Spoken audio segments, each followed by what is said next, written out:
Like I said, I've known Adam for probably 3, 4, 5 years. That's between 3 and 5 years. Met him in rooms just like this, like I said, met him overseas. Adam actually spoke at a Breakthrough for Business event 2 years ago. It was one of the best presentations that we had. And it was all about, once again, sales and how to structure your sales. It's going to be a little bit different today. This one's going to be on your offer and what it is that you can offer to your clients to get them to come in your door. I think the landscape of business is changing a little bit at the moment. There's a thing called cost of acquisition. So before you used to be able to do SEO and things like that on your websites. Now it's almost like you have to allocate a certain amount of money to acquire a customer. So I'm pretty sure the way that Adam's going to structure his presentation, you're really going to enjoy it. So please, if I can ask you to stand up and give Adam a big round of applause, that'd be muchly appreciated. Thanks, mate. Thanks, mate. Thank you. Some of you, I work in a digital agency. We help people make sales and grow their list and etc. Interestingly, I'm really shit with technology. So being in a digital agency, when you're bad at technology, you've got to get good at something else. So I've learned how to sell, and I'm going to be helping you guys for the next 150 minutes on how to build some marketing into your business. Firstly, I just want to say thanks to Steve. Can you turn me down a touch? Thanks, mate. I've got a funeral tomorrow. A good friend of mine passed away, and if it wasn't Steve's business, if this wasn't a gig for him, I wouldn't be here. So I've got a lot of respect for Steve. He's a very humble guy, and he's a gentleman. And in this industry, to work with someone like Steve, he's obviously intelligent, but he does what's called preeminence. Now, does anyone know what preeminence is? You do? Does anyone know what preeminence is? Preeminence is a position. It's where you take care of your customer. And you ladies over here, I'm going to talk to you about the situation you're in the moment, but preeminence basically says, I'm not going to treat you like a customer, I'm going to treat you like someone I'm responsible for. And this is something that Steve does, this is something that we try and do with our clients in our business. And to have someone, when you treat people with preeminence, when you don't treat them like a customer, you treat them like a member of your family and you take responsibility for them, that's one of the most valuable assets you can have in your business, and Steve's an example of that. And that's why I'm here, because it would have been easy not to be here. So I'm going to teach you a few things that I know. Hopefully you'll get value out of that. I like the strategies I'm going to teach you. So where do we start? I've got a weird superpower. And my superpower is that I'm excellent at failing. Every single day I'm making mistakes. I fail with my kids, I fail with my business, I fail with my relationship. But in business, I fail at school, I fail in study. But in business, if you're not failing, you're not innovating. If you're not failing, you're not growing. If you're not failing, you're stuck in a position of non-growth and non-development. So the one thing I want you to get initially in business, and it's like when you run a digital agency, the whole process is about failing until you get something to work. Your whole thing will fail until it works. And there's two options in business. You either fail your way to success or you quit. And that's the entrepreneurial reality. You'll either fail and finally get there, or you'll quit. Does that make sense? Okay. So, seems a little bit solemn, but actually, when you can look at failure, when you can look at mistakes, and embrace them, what's there to worry about? When you have this attitude of failing is a good thing, failure is a learning opportunity. In fact, wisdom comes from experience. It usually happens after failure. Most people will fail and then blame, And when you get over that blaming situation or lack of responsibility, you can take a look back and say, what can I do differently? And that's, if you get nothing else out of today, if you get nothing else out of understanding sales, failure's good, but learn from it. Every day, if you make mistakes, look at your mistakes and see what you can learn from them. So that's one thing. If you just take that out of today, then I can finish my talk and we can go our separate ways, and you'll still develop your business. So I'm just going to shoot around the room because I'd love to know a few industries we've got. Because so I can kind of tailor some examples, etc., and illustrations for your businesses. So what was your name? Francine, and you're a digital agency. Okay. Do you have a particular type of client that you work with? SMEs, bricks and mortar mostly. Mm-hmm. Yeah. What do you like working with? Is there anyone that you go, yep, I love action takers? So it's a type of person. God bless them. What industry are you in? Thanks, Francine. What's your name, sorry? Claire, yep. Fantastic. Okay. You like getting married? Great. What's your name, sorry, mate? We'll just race through. I'd just love to know name and industry. Yeah. Craig from Nowchem, chemical manufacturing. Chemical manufacturing. So what do you produce? We produce a range of different things, mostly cleaning products. Cleaning products. Fantastic. I remember you, Johnny, you're the wakeboarder? Yeah. Yeah? What's your business? Well, I do like wakeboard coaching, so Yeah. wakeboard school, and we just raised up a new one which I'm kind of more intent on today, is a retail garden centre and landscape yard. Okay, fantastic. Yeah. Yeah. HR. HR assistance and Okay, fantastic. And how do you do that? You just help them with structure, or you manage it for them? Both. Okay. Yeah, so whatever they need in relation, it could be just structure, Yep. and they don't need anything else, or it could be a monthly service where they know they can just pick up the phone and they get the answer they need, what they need. And who's an ideal client? People with staff, obviously, but people yeah. with staff, Yeah. probably 15, 17 employees.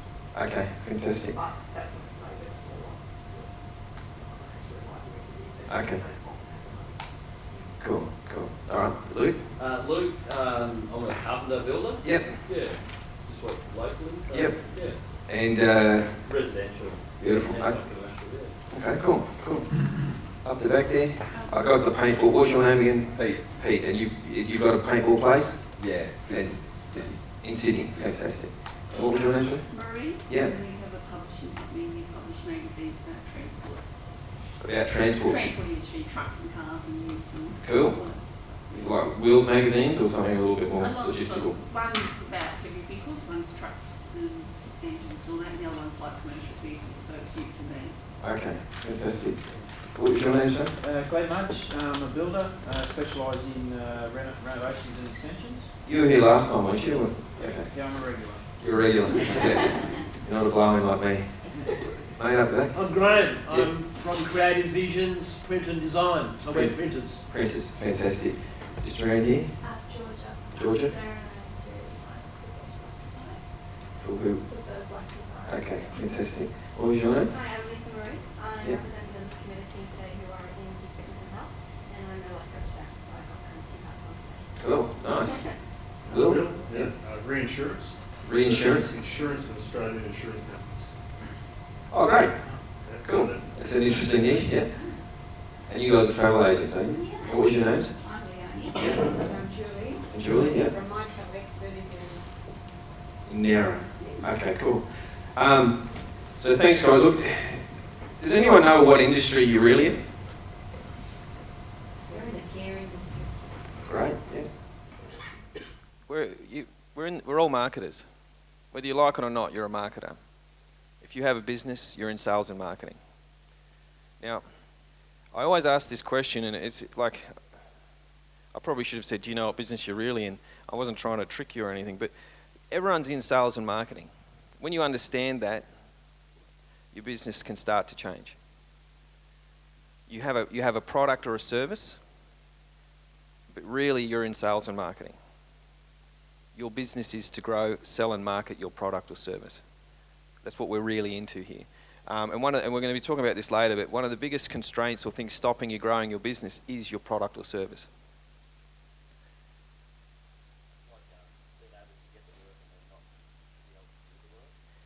There is that, yep. Yep. Yeah. So, yeah. Mm-hmm. Well, look, there's three parts to a business. There's the attraction, the marketing, in other words, the conversion. Can I just move this down? There's the attraction, which is the marketing, the conversion, which is your sales, and your delivery, which is your... So you've got three main things, and obviously admin, which I put into delivery. Obviously, I don't really care too much about admin, but you're into attraction, conversion, and delivery. And one of the big things that causes a lot of businesses problems is they get good at marketing, and then they have to go and deliver all this stuff. Anyone ever have that? You get a whole bunch of clients, you focus on marketing, it starts to grow, and then you go, oh shit, I've got to do a whole bunch of work now, and you stop marketing. The work dries up, and then you go, bugger, I've got to go and market again. Yeah, it's a little bit of a pendulum. So this is something, you know, I learnt from a good mate of mine, Taki Moore. But you've got attract, convert, and you've got deliver. What I see in my business in consulting is most people have either the wrong system or the wrong system. In other words, they've got something that's too complex or not complex enough for their situation, or they're just shit at it. And I'm be honest, and that's what we're going to be talking about today. Like the marketing is just no good. And it's not, look, you're good at carpentry, you're good at life coaching, you're good at interior design, you're good at insuring insurers, but most people aren't great at marketing because they're good at their business and they don't realise what business they're in. So that's what I'm going to be helping you with today, is creating an irresistible offer. We're going to be working on your offer. Now, there's okay, so does anyone know this logo? Yep. Okay, this is Dun & Bradstreet. Now, these are a bunch of very smart guys, apparently. But they did a huge study. They spent millions of dollars on this. And over 12 months, huge resources put into trying to understand one thing, and that is what makes businesses fail. So they've studied market trends, they've studied industries, they've studied international situations, conflict, and all this kind of nonsense. They studied everything, millions and millions of dollars, to come up with what is the one reason why businesses fail. And what do you think it is? Could be. Anyone else? Bad management, follow through. No, you on the right track? Well, no, not really. But what's it? Stop growing. That's part. You're getting closer. Very close. What causes lack of money coming in? Not enough sales. Millions of dollars over 12 months. Huge resources put into why do businesses fail? Not enough sales. The number one reason businesses fail, not enough sales. There's other reasons, lack of commitment. All those things are not wrong. But the main thing, the number one reason, is lack of sales. Now, when you look at sales, and we're going to be talking about constraints in a moment, but when you look at sales, sales and marketing, 90% of marketing and sales fails on one thing, and that is the offer. Now, in my experience, there's only two types of offer. What would you say they are? A resistible and an irresistible offer. That's it. My offer is either resistible or irresistible. And if in digital marketing you would see this, I'm a sales nerd. I was just talking to Tanya, who's speaking this afternoon, about this before. We're talking about sales and marketing, and Tanya said, it might not be the most interesting topic, but for me, it gets my little propeller spinning. I love sales and marketing. I love looking at marketing, and I probably get upset when I see bad marketing, a little bit too much. But and I see good marketing, I'm totally turned on. It's fantastic. But it's not because of weirdness, but I understand that is the key. If your offer is good, your marketing will work. And that's what we're going to be working on today up until lunchtime. So,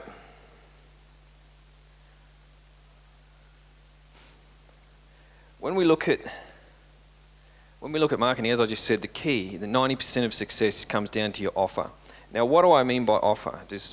What would you, in your words, what is an offer? Could be, yeah. Yep. Value? Yep.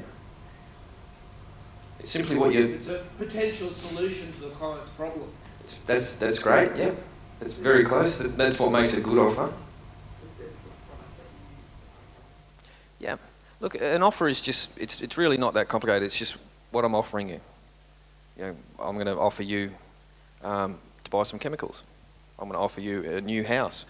I'm going to offer a new design, a new house renovation, a deck out the back to get shot in the head with a paintball. Like, I'm going to offer you all these particular things. Like, the offer is the way in which you articulate what you're going to be giving them. Now, there's a bunch of different ways. We'll be going into offer in a moment. But has anyone heard of the theory of constraints? Yeah? So what's theory of constraints? You've heard of it? Great. I don't know what it is, but I've heard of it. Theory of constraints is really simple. If you've got,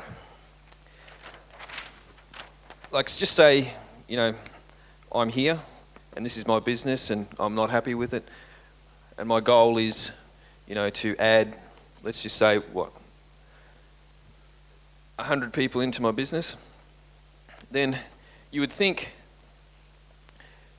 if there was no constraints, you would just simply go straight for your goal. Theory of constraints basically means between you and your goal, there are a bunch of obstacles that you need to deal with. Like, life coaches talk about it all the time. Like, they go, I'm going to find your blocks and remove them. In other words, we identify constraints and get rid of them so you can have what you want, essentially. But really, it's not a smooth path, is it? Constraints is, there's a block here, so we need to... It's not a great drawing here, but you can understand it can, like, you have a constraint. It blocks the flow of you, between you getting what you want and where you are. Does that make sense? Yeah? Like, it's what makes the game interesting. Like, in paintball, one of the constraints you've got is there's another bloke shooting you. If he wasn't there, it wouldn't be as much fun, would it? If the way I see it is, the bigger the constraint, the bigger the reward generally. If you've got a big constraint, or if there are constraints that a lot of people are having, and you can solve that, then you can generally get paid very well for it. That's why I do sales, because sales is a huge constraint in business. Now, in sales process, what would you say is the biggest constraint? What is the biggest thing stopping you getting what you want? If you're the person selling it. That's right. Well, that's one thing. I'll let you know a little secret. People want to buy your stuff. They want to buy your stuff. You've got a resistible offer. Mate, you're an overachiever. Now, seriously, that's the number one reason. A lot of people are going, oh, maybe I'm not selling the right thing. Maybe I should do Facebook marketing instead of, Google AdWords, or maybe I'm doing the wrong, maybe I need a new brand. Maybe I need to rename the business. Maybe I need to do this. Before we look at anything, let's look at the offer. That's the original constraint. I'll articulate this in another way. You probably get it, but I'll say it another way. If your marketing and sales isn't working, if your marketing doesn't work, if you are not making sales, if people aren't clicking on your ad, or if people aren't opting in, it is because your offer sucks, or you didn't articulate it in the way your target market responds to. So we're talking about that, creating a good offer and articulation today. But your offer is the single first constraint that I see, the single thing stopping most people get a successful sales and marketing process in place. Does that make sense? Okay. So when you're marketing, any questions on this before we go on? I'm a bit like Tinkerbell. If the more you respond to me, the more fairy dust I'll give you.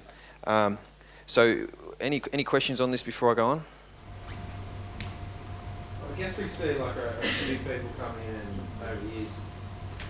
To me, I mean, what we've learned throughout the groups, what's your definition of marketing as opposed to advertising for like the rest of them?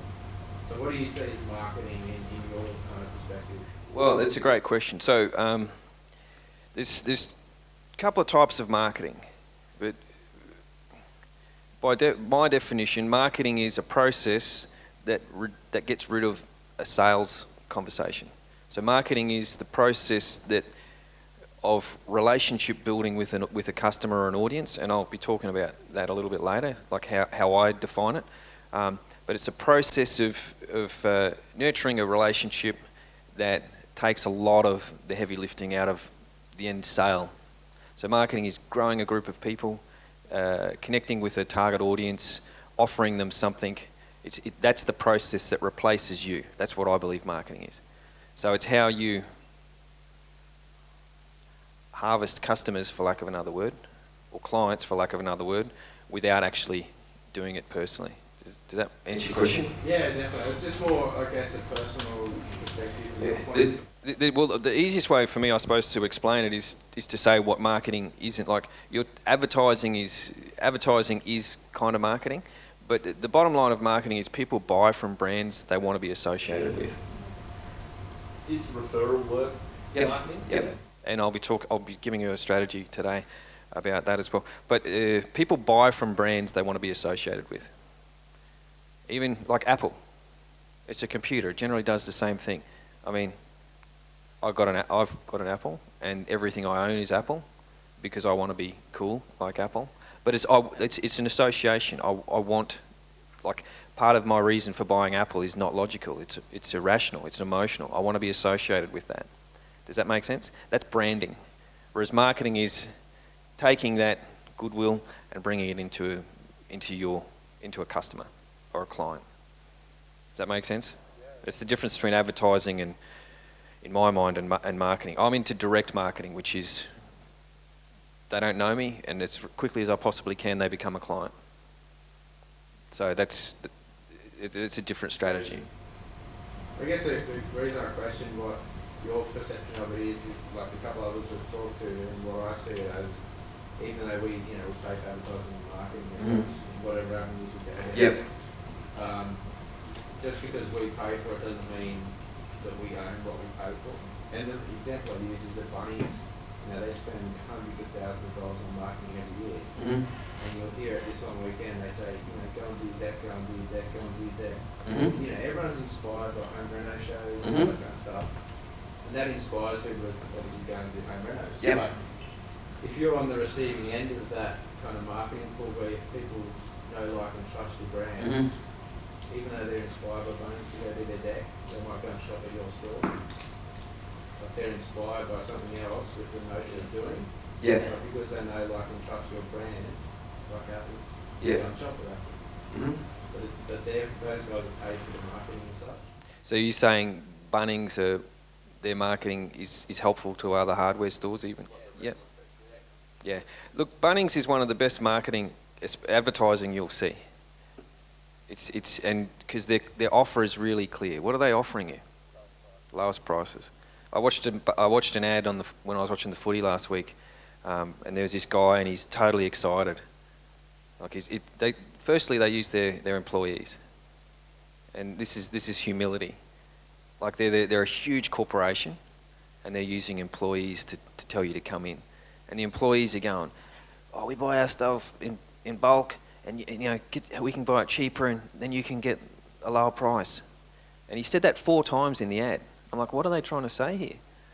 Oh, they buy it cheaper, so I get it cheaper.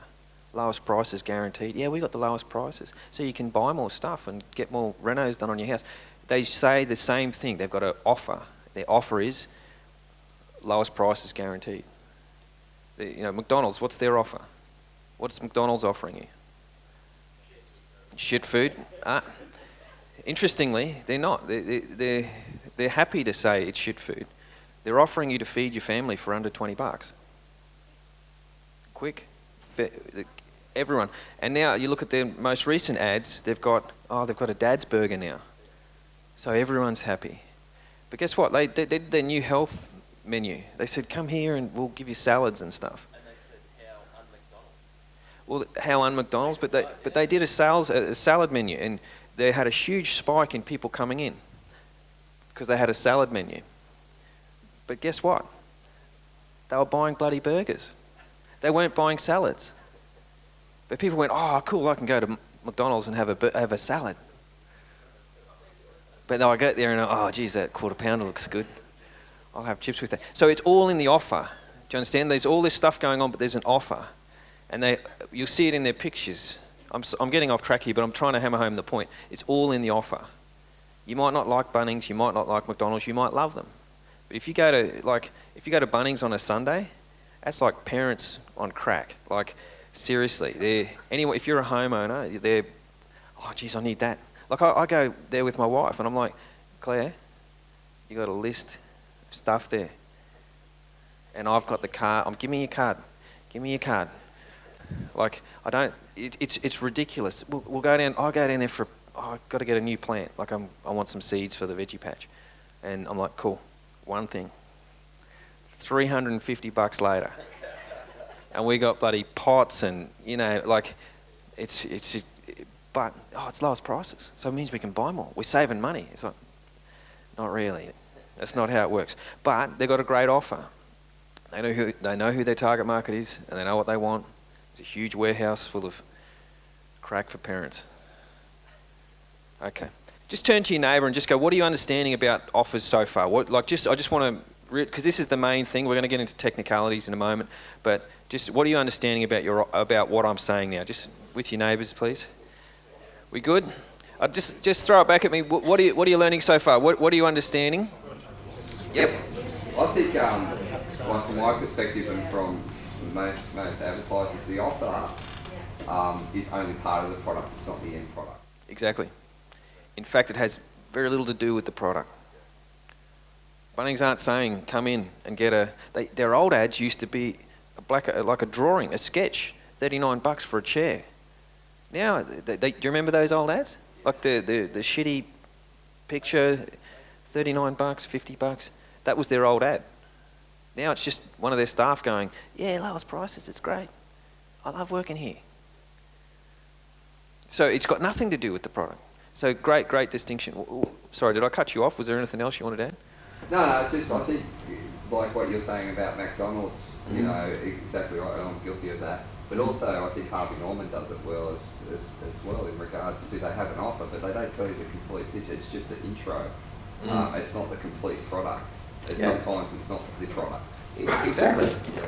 That's exactly right. I mean, great distinction. And this is one of the things that stuffs up most offers is they try and tell you everything about it. It's just like, and we'll talk about this like at the end of my presentation. Like one of the steps of marketing is just to get your audience to put your hand up. It is. It's just what do they need to know to get interested?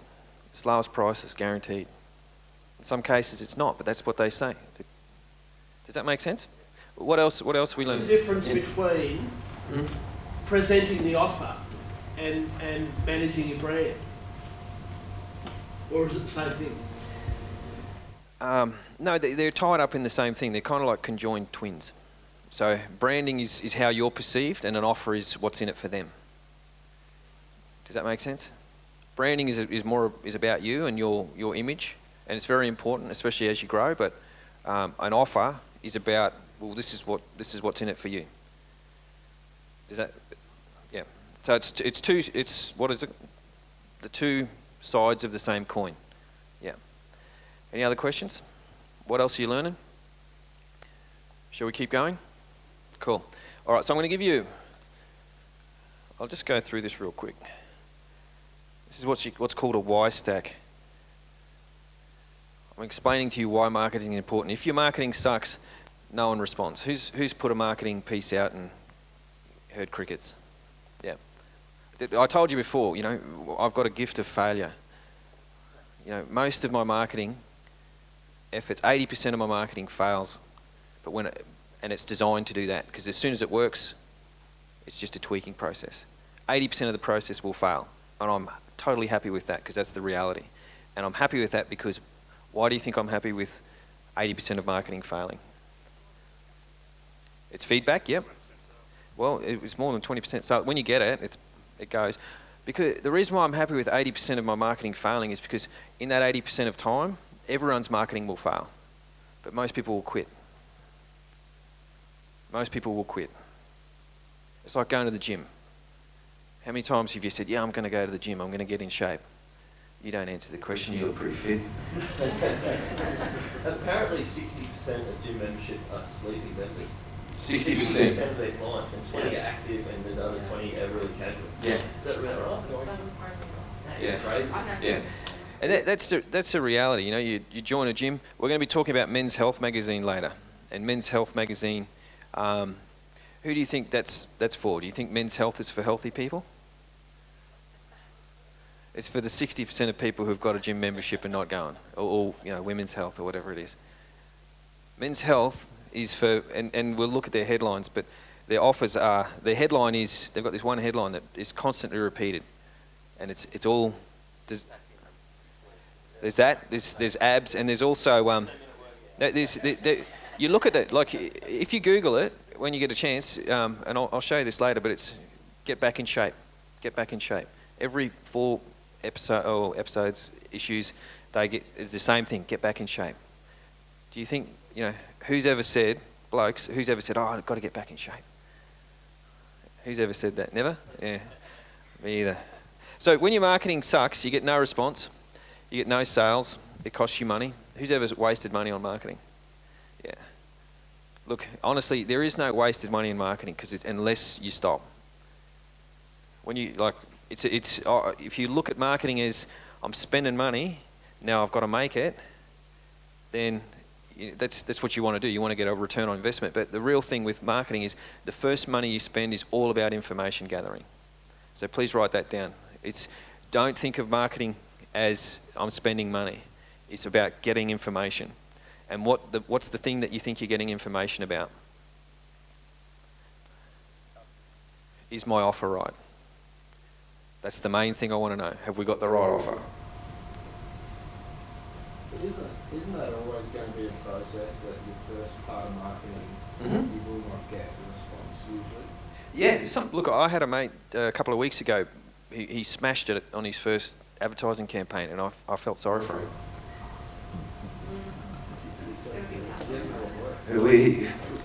He hit a home run, and now that's what he thinks marketing is. So he doesn't understand. Look, failure is a necessary part of the creative process, the marketing process, the health process. Like when you exercise, it's about there is failure involved. You've got to be able to do that. Does that make sense? Yeah. So it is. It's a necessary part. So costing money is one thing, and you know you can obviously go broke. But when we get it right, we get a big response. You can make lots of sales. Get a high return on your investment, and get rich, like Mr. T. Okay, so this woman here, this is Sally Arnold. Now, you're going to get sick of me talking about Sally because I've threaded her story throughout my entire presentation. But she's a cool lady. She's a terrible marketer, but she's a lovely girl. And ladies, if you can listen in, because I'm going to give you some specific advice for your situation. Sally came to me, it was a Wednesday, and she was freaking out. She said, I can't pay my mortgage. And when a client comes to me freaking out, the first thing I do is book them in tomorrow, not today. Because they need to blow off a bit of steam and probably sleep or not sleep on it. But anyway, so I said, look, tomorrow I know what we're going to do. 11 o'clock tomorrow we're going to talk, and I'm going to give you some strategies. So I spoke to her at 11, and we did a particular strategy. I'll show you how we do it a bit later. It's an intro strategy as opposed to a referral strategy. So she tried a bunch of marketing. She's tipped money down the toilet, and to be honest, she just didn't have her offer right. So we looked at her clients. Instead of marketing outside of to new people, we went, well, tell me about the best results you've got for your client. So we looked at, and she's got some smashing results for clients. I said, pick 5 of your best clients. She's an executive coach, by the way, so she helps people with their careers and stuff like that.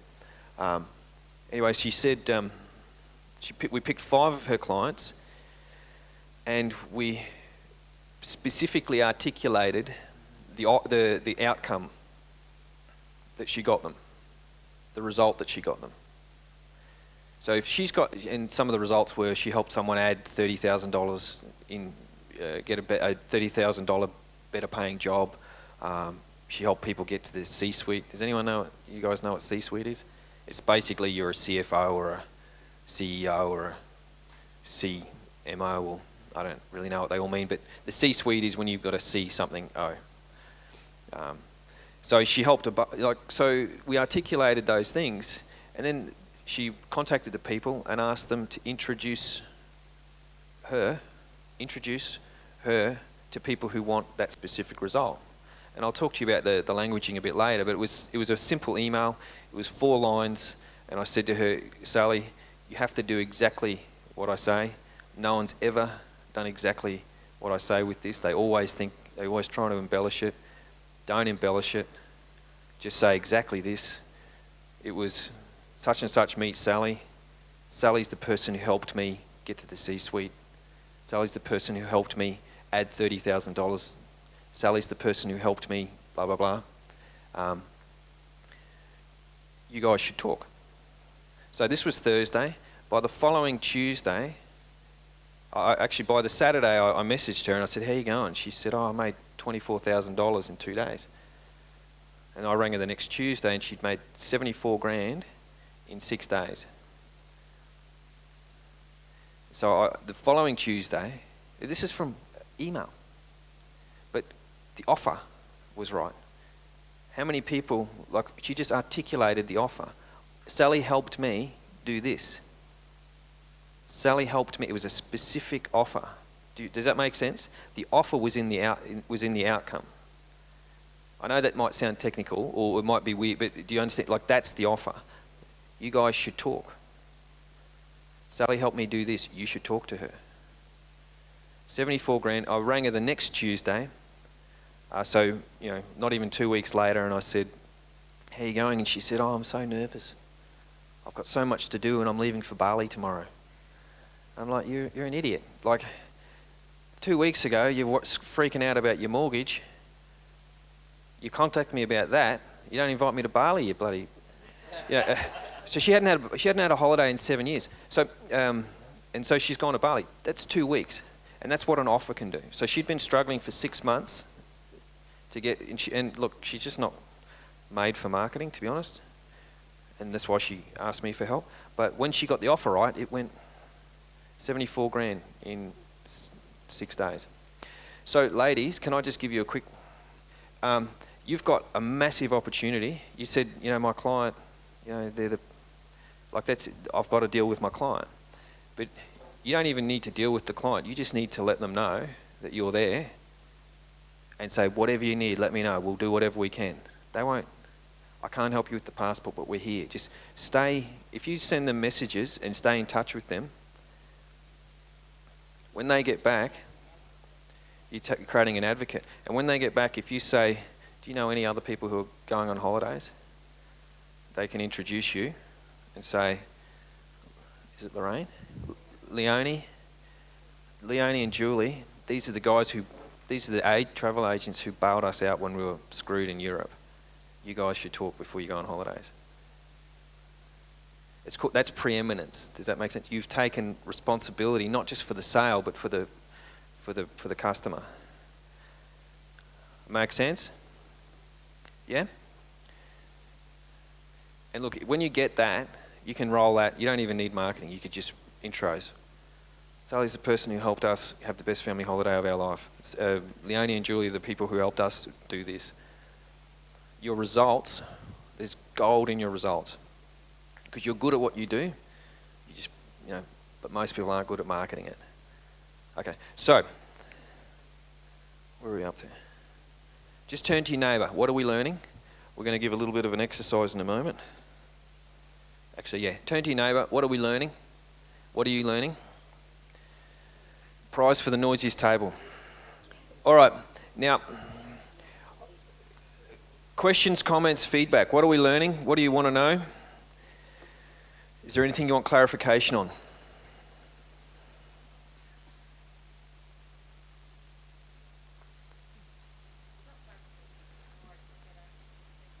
It's okay that you suck? Look, I suck at marketing, but I'm happy to be... No, that's not true. When I first started marketing, it was so bad. It was so bad.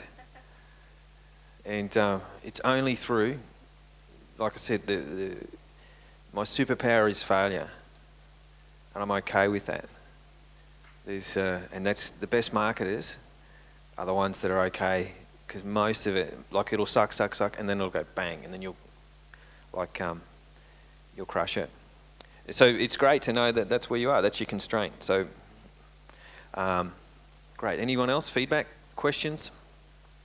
Yeah. I think, just talking with Peter about, because I've done a quote for Peter and doing some work, quoting on some work at his place, and he's given me the feedback that his wife has said that, pretty much that she trusted what I was saying, and that's sort of something that, from a marketing perspective, how do I capitalise? Because that trust, because with being a builder, you're dealing with, most of the time it's a fair sort of price sort of range that, people are going to trust you to come in and do X, Y, Z to their home.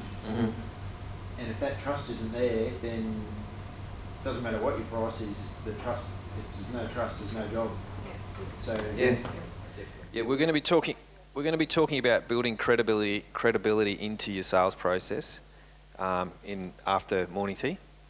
So hold that thought, just make a note of it, and if I haven't answered your question, come and let me know, because there's a whole module on exactly that, extracting trust or building trust into your marketing process and your marketing strategy. So like I said, Leonie, sorry, and Julie, that's a huge opportunity. When I see that, I go, oh my God, that's huge trust transference right there. And what this job here, like I said, people want to buy from you. It's just the sales process gets in the way of that. The sales process gets in the way of that. Well, can I just clarify? She was shocked by the price. Was it good or bad? Was it good or bad? Oh, the price. Was it high or low? High. It was high. This is the thing. Price isn't the issue. It's, But she liked him. She liked him. Yeah. People buy from brands they want to be associated with. People buy from brands they want to be associated with. You've just demonstrated one of the major premises of marketing. They want to buy from you, even if you charge more. That's what I say to my clients. I'm expensive. There's a reason why I'm expensive. I am expensive compared to other people. But if you want a return, pay me the money, or you can get some digital guy to do something who knows how to do the techie stuff, but they don't know how to market. I'm expensive. I'm happy to say that, and because people don't care about price necessarily. It's not the major thing. It's usually an objection. It's usually, it's too expensive, is a way to get out of something. Okay, so there's 6 key principles to getting your offer right. So remember, the main thing, we're going to be talking about a whole bunch of stuff, but the main thing is we're going to be working on your offer. The first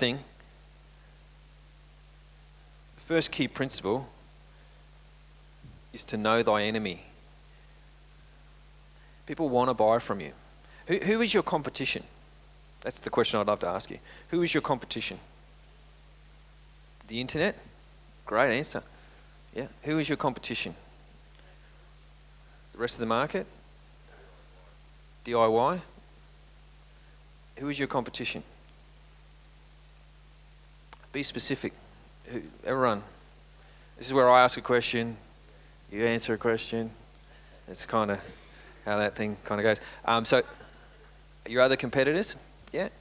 That's what you'd think, hey?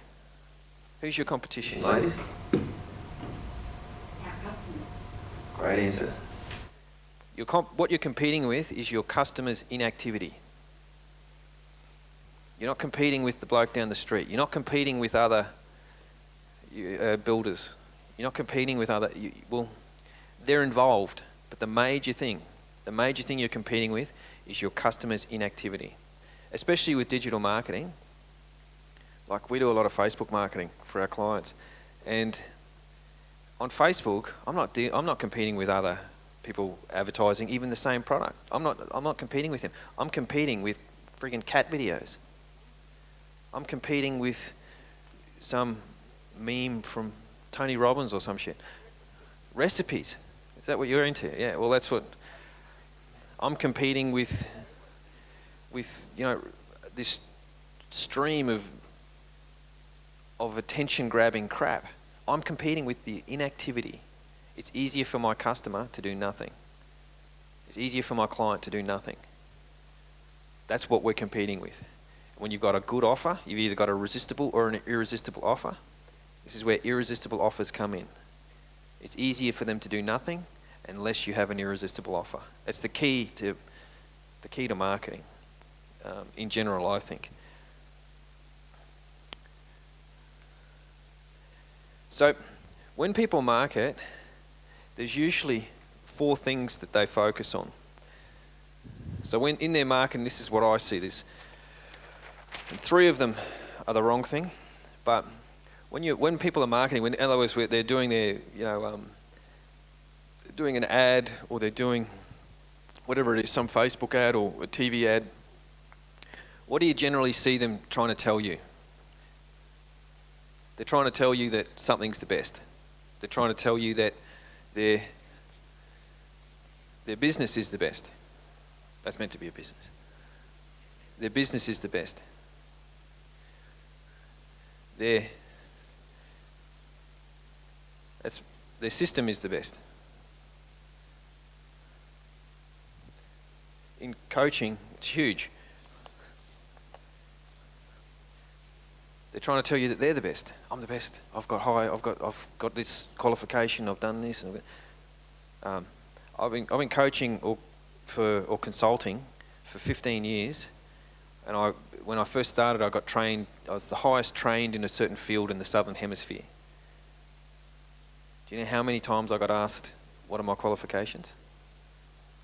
Well, once, when I first started, and I was quite proud to say, I'm the highest trained in the Southern Hemisphere.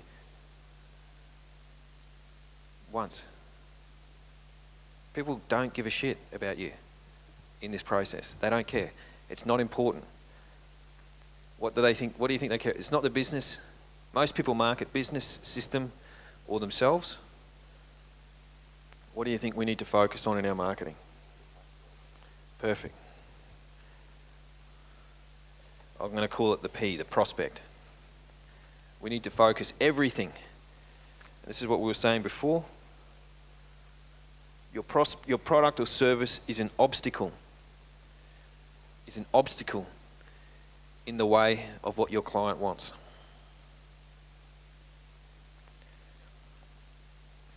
So, if I said to you, Julian, Leanne, I'm determined to get it right. It's now OO and JJ. That's what I'm going to call you. Permission to get your names wrong, please. It's I know who you are. I'll just forget. So what are you guys selling? A product? Yeah. Holidays. Experiences. Memories. Yeah. You're selling to people who went on a holiday when they were a kid and they remember it. And now they want to take their kids on holidays. So you're creating memories. You're not selling holidays. It's just the vehicle.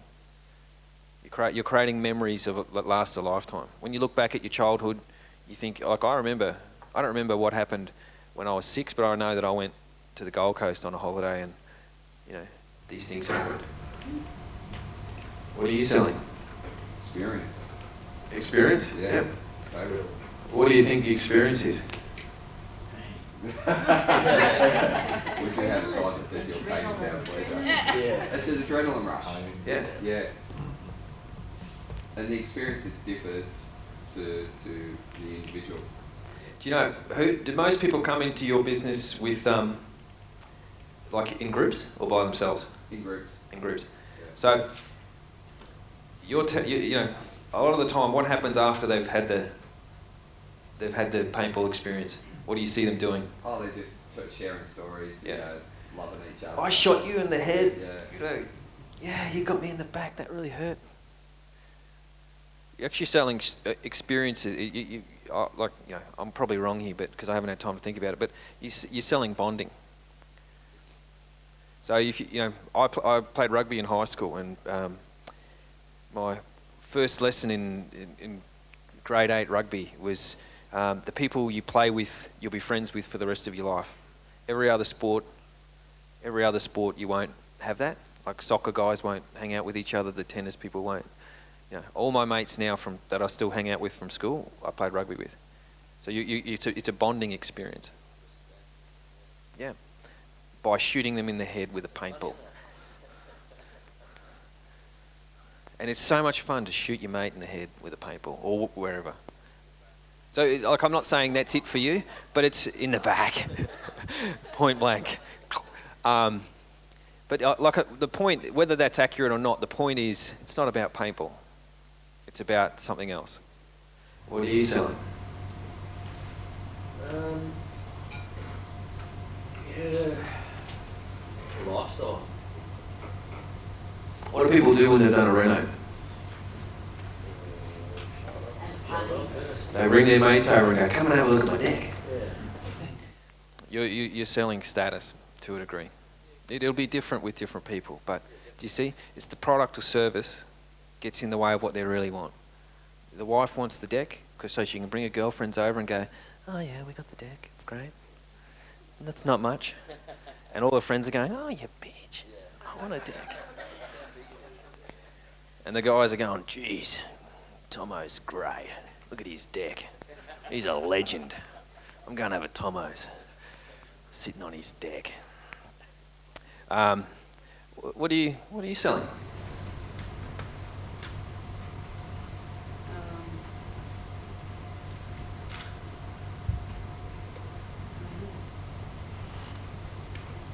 A lot of, I particularly train people on Uh-huh. how to do it themselves or how to do it in-house in their businesses. Mhm. Education.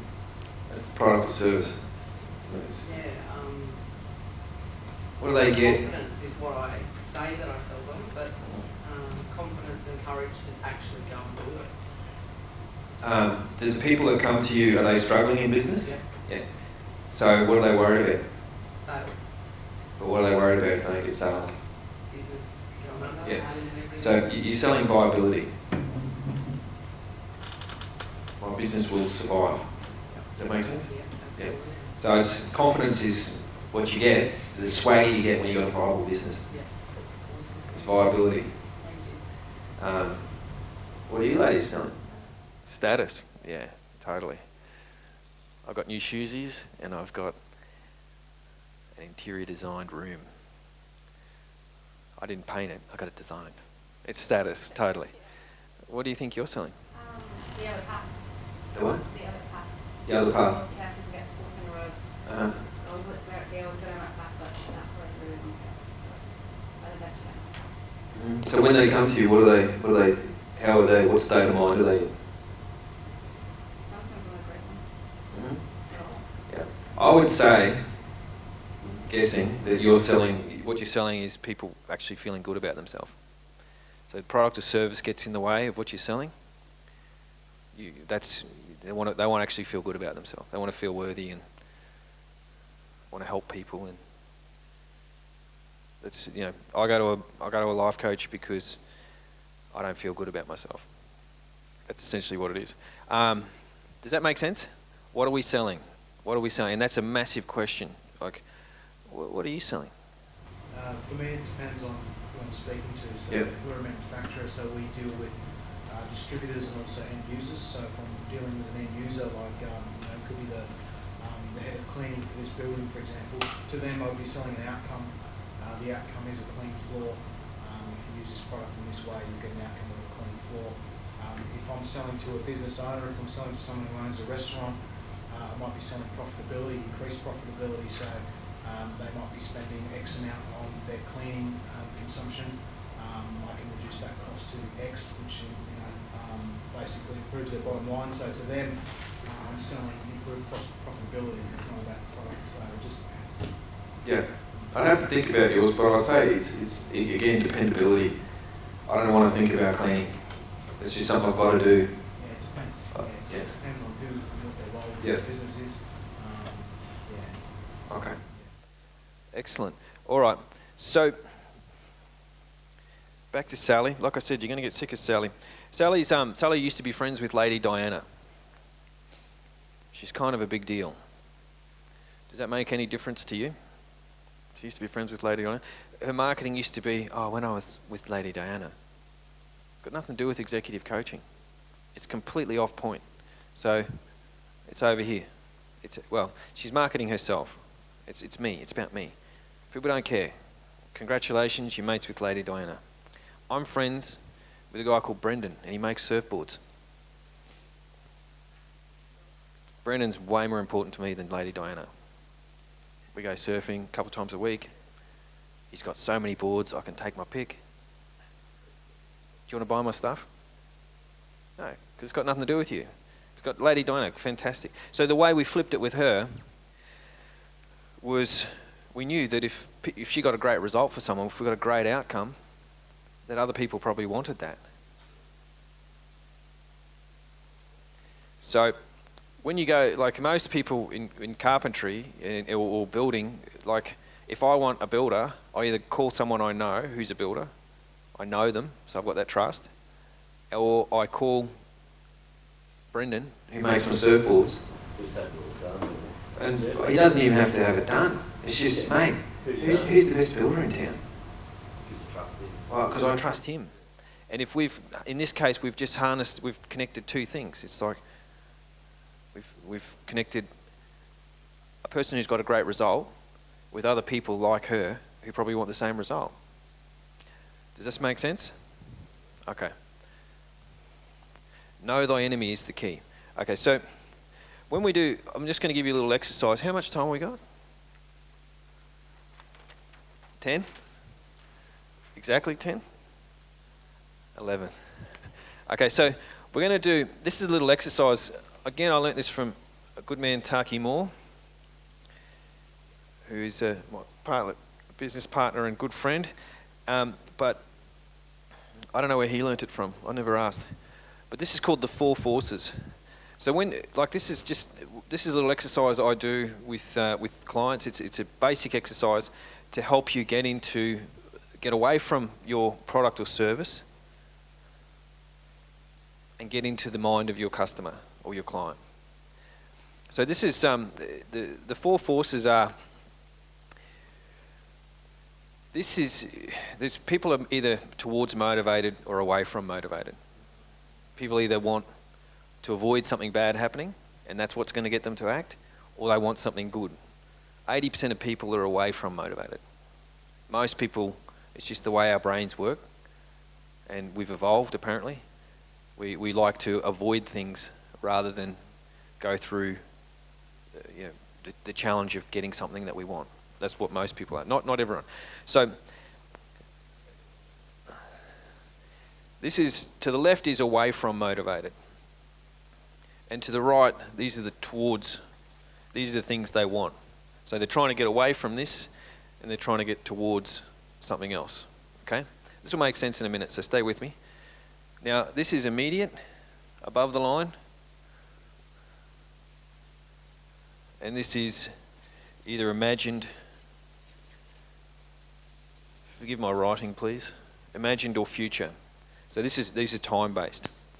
So if it's, I want to get away from something and it's immediate, this is what we call your frustrations. So just give me an example. JJ and OO, What are your prospects? What are your prospects' frustrations? It's immediate, and they want to get away from it. You don't have to get it right. I'm not going to be marking you on this. They can't find what they want themselves on the Yeah, internet. great. So that's one thing, can't find. Yeah. They don't know what they want or what they want or how they want to get there or anything like that. So They know they want a holiday, but that's it. Yeah, I want it to be great. Yeah. So it's like I don't know what I need. I would say, part of their frustrations is I'm sick of work. I need a break. I need to get away. That might not be an overseas buyer. That might be a short break, a weekender. It might be, my wife is sick of me working all the time, so we need to get away. It might be my husband I'm sick of him working, so we need to get away. It might be my wife is always working, so we need to get away. Like whatever that is, those are immediate. Does that make sense? They're your frustrations. And then these ones here are future. These are imagined. And these are things that usually don't happen, but they're called fears. So, pardon? No passport. That could be. Yeah, I could. Something bad could happen while I'm travelling. Yeah, that's actually a very good one. Fantastic. I don't go to Paris. There might be a terrorist looking for an Australian traveller. Or Brussels. Okay. Yeah. Does this make sense? Frustrations are immediate, and I want to get away from it. I'm not making enough money. What's a frustration for a landscaping thing? I can't find the plant I want. I can't find the pot. It won't stop raining. The fear is, my frustration is my garden looks like shit. That's what the frustration is. I'm sick of I'm sick of mowing the lawn. That's a frustration. So I may as well spend 3 weeks getting rid of my lawn and building this beautiful garden. Does that make sense? Any questions on this? Come on. No questions? Cool, immediate. So we want to get towards something and it's immediate. What would you call that? Simple word. Mate, close. My kids say it all the time. My 2-year-old says it constantly. I want. These are wants, okay? Yeah? It's really simple. And then imagined. I'll save you the trouble. This is aspirations. And here's the cool thing. Generally, when you do this is a mirror. Generally, I can't find what I want. Well, I want to be able to find it quickly. I don't know what I need. Well, I want to know exactly what holiday to go to. Does that make sense? Yeah. Fears, I don't want to go somewhere that's dangerous. I'm aspiring to a memory holiday, like something that my kids are going to talk about when in 20 years' time. We're going to look back. Pardon? It's safe but memorable. But see, that's without incidents. I don't want to go on. That's this side. It's away from. Got it? But they want memories. They want this. Does that make sense? Yeah. Okay. Get a piece of paper. We're going to spend. How long have we got? 5 minutes. We're going to spend 5 minutes. Just draw up this. The key is get them all wrong. Fail this. Be really bad at it. Draw up a piece of paper like this. Fears in one column, frustrations below it. Sorry, frustrations, fears, wants and aspirations.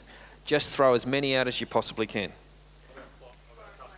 For your customers, yeah. What are they frustrated by? What are they worried is going to happen? So how are you going? Just a bit of a shout out from the room. What did you notice from your audience? What was some of the big things that popped from you doing this exercise about your prospect? What are their fears? What are their frustrations? Just shout it out. They're confused. Fantastic. Okay. Yep. They changed their mind? Yeah, fantastic. So does your solution, does your wedding planning process adapt to that? Yeah, sort of try to lead in the right direction. Okay, fantastic, yeah. Spirits. Either, wants or aspirations, just the main things that popped out. Always feeling like this. Always feel, that's the fear, yeah? Yeah. I'm always going to be like this and life will be crap forever, yeah. So I think we were pretty close with, they want to feel better about themselves. That's, anyone else? Oh, anyone? Bad experience I've got. They've had a bad experience? Yeah. Yeah. Lose money, it looks crap. Yeah, costs change. Yeah. Trying to change how they want it, but they're afraid, Yeah, they're probably also concerned that, you know, if they invest money, will it actually appreciate the value of their house? Yeah. They're probably concerned that, you know, when the fellas come over, they might think it looks shit. We guarantee that you're going to, you know, if you could put a guarantee that it's going to improve the value of their house, if you could have if you had a relationship with a valuer, that would be an interesting, an interesting point of difference. I don't know. So, you know, that could be part of you.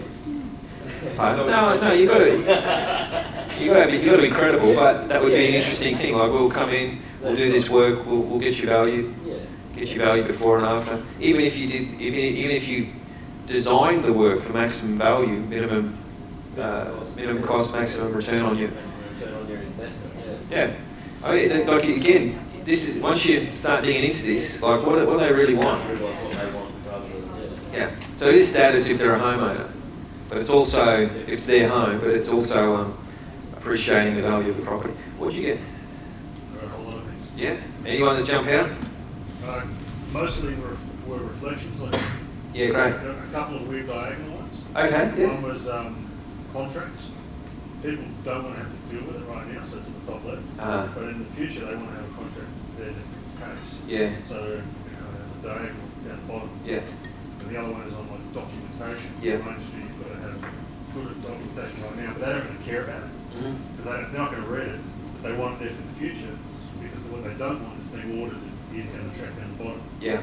So I suppose it was interesting that there were a couple of diagonals. Yeah. Those will be your objections as well. That'll be the constraints in your process. Yeah, I know I need the insurance, but I can't be asked doing all the paperwork at the moment. So if you can provide, you know, solutions around it, like our mortgage broker did all the paperwork for us.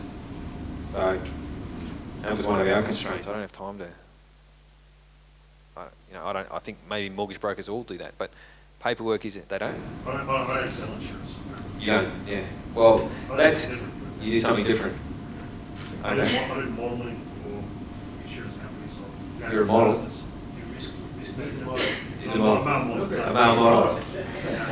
I thought so. I thought I'd seen you. Men's Health magazine. We'll be talking about that later.